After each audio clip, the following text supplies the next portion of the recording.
Hey everyone, in this video we will be taking a look at our new remote. Now this is a universal remote with programming extensions for Apple TV, and it's going to come ready to go with two AAA batteries. To install those included batteries, we're just going to press up on the back part of our remote, slide this casing up and out, and we can install our batteries right here on the back. This can be used as a universal IR learning remote with your power, volume up and down, as well as mute. So up here would be our programming section, and down here would be our standalone Apple remote section. All right, so let's go ahead and adjust our volume with our new universal remote here. We can turn it up and down and mute it with this one. Good morning, ma'am. So let's go ahead and turn it all the way down, and then we'll turn it back up and then mute it. Oh, good morning. What have you got? We waited for the control test. So we're all the way down. Let's go back up. And yards, underwear, and leggings.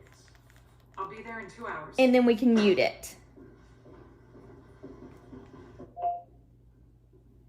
And then if we want to go ahead and turn it off because we're done watching, we can do that. So